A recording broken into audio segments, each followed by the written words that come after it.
অনেকের মনে একটা প্রশ্ন থাকে যে যে আমাকে ঠকিয়েছে সে তার কর্মের ফল কবে পাবে। কারণ আমাদের সব কিছু পাওয়ার একটা তাড়া থাকে, সব কিছু আমরা তাড়াতাড়ি পেতে চাই। কেউ যদি আমাদের সাথে সকালে খারাপ ব্যবহার করে, আমরা চাই কি বিকেলেই সে যেন তার কর্মের ফল পেয়ে যায়। মানে সব কিছু আমরা খুব তাড়াতাড়ি পেতে চাই, কিন্তু এটা সবসময় হয় না। মানে কিছু কিছু কাজের ফল আমরা তৎক্ষণাৎ পেয়ে যাই। যেমন আপনার জল তেষ্টা পেয়েছে, এবার আপনি জল পান করলেন এবং আপনার তেষ্টা মিটে গেল। এটা কি হলো? এটা হলো ইনস্ট্যান্ট, আপনি যে কর্মটা করলেন, জল পান করলেন, তার ফল পেয়ে গেলেন যে আপনার তেষ্টা মিটে গেল। কিন্তু সবসময় এই জিনিসটা হয় না। ধরুন কারোর নেচার হচ্ছে লোককে ঠকানো, মানে লোকের কাছ থেকে অর্থ নিয়ে তাকে ফেরত না দেওয়া। এরকম যদি কারোর নেচার থাকে, কারোর টেন্ডেন্সি থাকে, তাহলে সে এই যে কর্মটা করছে সেই কর্মের ফল কিন্তু একদিনে পায় না। এটা পেতে কিন্তু একটা সময় লাগে। সে যে কর্মটা করছে এটাকে বলে ক্রিয়ামান কর্ম। এই কর্মটা সঞ্চিত হবে, মানে জমবে, সেটাকে বলা হয় সঞ্চিত কর্ম। মানে যখন কর্মটা জমছে, তারপরে সেই কর্মটার যখন ফল দেওয়ার সময় এসে যায়, সেটাকে বলা হয় প্রারব্ধ কর্ম। এবং সেই প্রারব্ধ অনুযায়ী কিন্তু আমরা আমাদের সমস্ত কর্মের ফল পেয়ে থাকি।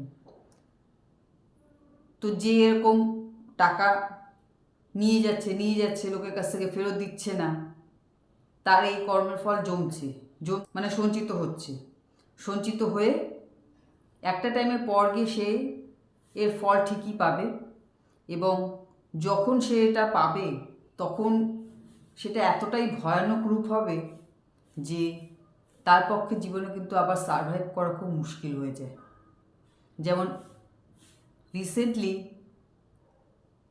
একজনের সাথে হয়েছে, সে লাস্ট 20 বছর এমনই একটা ব্যবসার সাথে যুক্ত হয়েছিল যে বহু লোকের সাথে টাকা পয়সার লেনদেন চলছিল, এবং 20 বছর সে খুব ভালোভাবে দিন কাটিয়েছে, খুবই ভালোভাবে।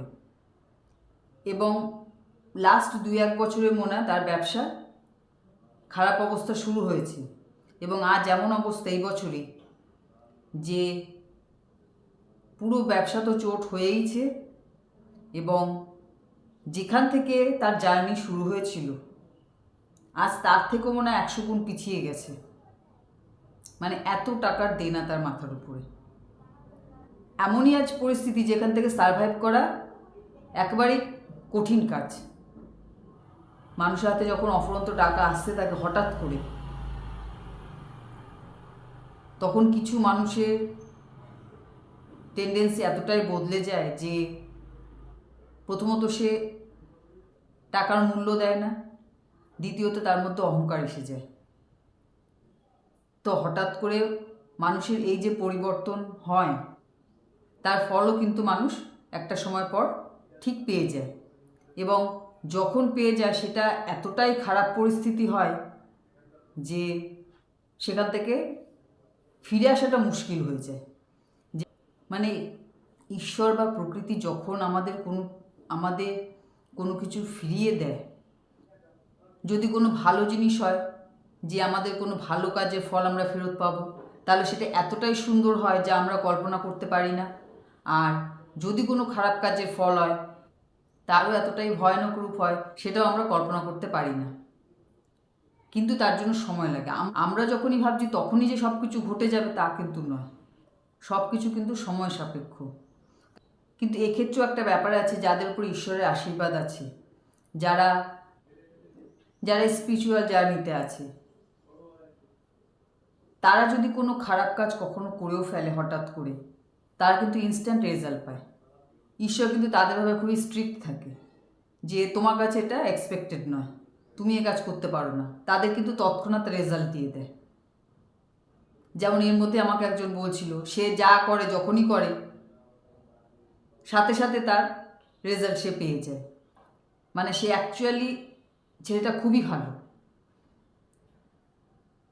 তার মন খুবই ভালো, বলছে সে যখনই হঠাৎ করে যদি তার দ্বারা কিছু খারাপ কাজ হয়েও যায়, সাথে সাথে তার রেজাল্ট পেয়ে যায়। এবং যাদের খারাপ কিছু করার একটা অভ্যাস হয়ে গেছে, তাদের কর্ম কিন্তু জমতে থাকে। জমতে জমতে তাদের সঞ্চিত কর্ম যখন একটা বড় আকার নিয়ে নেয়, তারপরেই তারা কিন্তু তাদের কর্মের ফল পায়। তো কখনো এরকম ভাববেন না যে আপনাকে ঠকিয়ে কেউ পার পেয়ে যাবে, কারণ এটা প্রকৃতির নিয়ম নয়। প্রকৃতির নিয়ম কিন্তু মানুষের মতো না যে আজ নিয়ম তৈরি করলাম কাল ভেঙে দিলাম, তা নয়। প্রকৃতি সব কিছু একটা নিয়মে চলছে এবং যুগ যুগ ধরে চলছে। দেখুন, নিয়মে সূর্য ওঠা, সূর্য অস্ত যাওয়া, প্রত্যেকটা ঋতু নিয়মে আসছে এবং যাচ্ছে। তো এখানে সব কিছু সিস্টেমেটিক্যালি চলছে এবং যুগ যুগ ধরে চলছে। এখানে কোথাও কোনো নিয়মে ব্যতিক্রম নেই। তো আপনাকে কেউ ঠকিয়ে পার পেয়ে যাবে এমনটা চিন্তা করার কিন্তু কোনো কারণ নেই। ধৈর্য ধরুন আর দেখতে থাকুন, ঠিক আছে? তো আজকে ভিডিও এখানেই শেষ করছি। সবাই ভালো থাকবেন, সুস্থ থাকবেন। নমস্কার।